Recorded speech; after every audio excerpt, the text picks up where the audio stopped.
Okay, I admit I would like to take this opportunity to do sort of my own bio for Sarah. Oh, my computer battery is saying no go. So I'm going to do this quick. Sarah is a newly ordained spiritualist minister by the Spiritualist Church of Canada. It was our pleasure at the Healing Spirit to be a part of her journey, to support her and to cheer her on.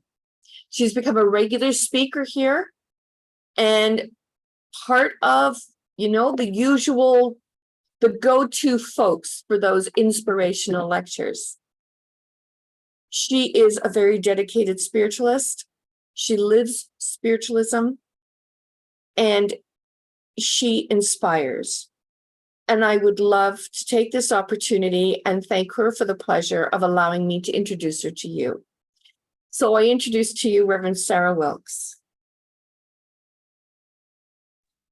Oh, thank you so much, Reverend Mariska, for that wonderful welcome. And it's always amazing to be among all of you. Lovely, beautiful lights at the Healing Spirit.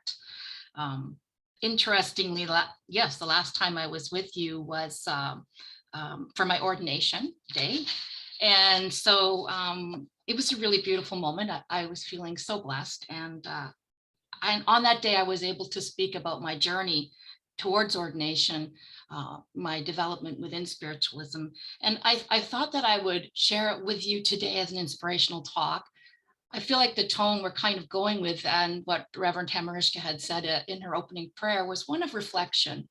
And I think reflection is a great healing space and inspiring space, especially when our energy is low, to return to and to remind ourselves. So I hope that my words might resonate with you. Spirit has blessed me with an abundant life, which has been filled with the people and experiences that have contributed to the person I am today. I'm grateful for every experience, all of them, painful, joyful, highs and lows, all of them. I have long known that Spirit wanted to use me as an instrument of God's deep and abiding peace. Now I make my pledge to all of you to uphold you in the love and peace that surpasses all understanding. The awareness that we do not die. Through every storm in life, we are held by this invisible cord that connects us to the infinite, the divine spirit, the creator of all that is. Being connected to source and living in awareness of this changes everything. God is good, always and always. Through the lessons of life and the seasons of doubt, we are held even without our conscious acceptance and understanding. When we awaken to this truth, we are forever changed. So how did I get here? I wanted you to know a little bit about it, to acknowledge all of those in spirit form and in human form who have shaped my soul. I've long known the presence of spirit since the beginning of memory and childhood. This was always felt more like a blessing than a curse, but indeed, there have been seasons in my life when I did not listen or engage much with the spirit world. About 15 years ago, that changed for me. And I found myself fully embracing my spiritual gifts and collaborating more intentionally with the spirits who wanted to work with me and through me. I remember it like yesterday, the loud knocking as if on a heavy wooden door that woke me at 3:33. It was a sound unlike anything I had heard before. Yes, I had heard the voices of spirit speaking to me throughout my life, but this was not the same. This was the calling. As it usually goes with the universe, natural law allowed for the congruence of multiple factors to awaken me, to acceptance, to alignment, to reliance, to serving. Counting all your blessings is a great practice to check that you are in alignment with natural law and that you are living with an attitude of gratitude. This is the biggest signification of activating the powerful potential of many of the natural laws, such as abundance, harmony, attraction, When we see above and beyond ourselves, we get out of our own way. We activate our highest potential as spiritual beings having a human experience. I've been given many opportunities to grow. From a 30+ year career working with animals, I've learned how to communicate with compassion and to assess suffering from nonverbal patients. I've learned how to console and reassure both animals and people in the sacred human-animal bond, which teaches all of us how to be better humans. There's no other love like the unconditional love between animals and their people. This awareness and knowledge naturally translated well into my work in hospice palliative care, where I was enabled to respond with love and compassion for those who were actively dying and their anxious and grieving loved ones. I've been honored many times to witness the passage of spirits from this realm unto the next.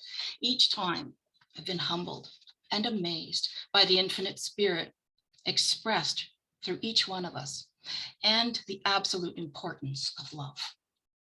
It really is all that matters and all that you need. Through my years of teaching others, which I continue to do joyfully, I am always incredibly inspired by the learner, the inquisitive one, the seeker. As I continue to be a spiritual seeker, I find that through teaching others, I learn more about myself. I've been blessed to be at a few births, supporting mothers as they bring their little ones into the world. It is amazing to see a new soul enter the earth plane, and I'm humbled by the strength of their mothers. Each moment from the cradle to the grave is an opportunity to grow and learn. If your lessons have been difficult, I hope that you will reflect on what silver lining has emerged from those clouds. I pray for your wounds to be healed and that this healing gives you hope. I ask that you take some time to honor your journey with kind and loving words. I honor the spirit in you with respect and much love. And thank you for allowing me to speak with you today. That was beautiful. That's definitely what goes through a minister's mind, is not only when you take your vows, that's an intense moment. And it's one thing to know why you want to be a minister. And it's another thing when you experience the calling. And if you don't get it, you then get the pounding. You're not listening. And then the shepherd's hook pulling you in. And at that point, you're finally listening. And you realize there's no turning back because this is my path. And it's very emotional and it's very deeply reflecting. And at times, I don't know if you found this, but it's very hard to describe how you feel and what goes through your mind as a new minister coming to this point of, the classes are done, but also to take on those vows and not emptily saying it, but saying them with reflection on every single word as you say it. And it's profound. And you did a beautiful job in putting it into words. Thank you. Thank you so much. Very lovely done. Okie dokie. So I have you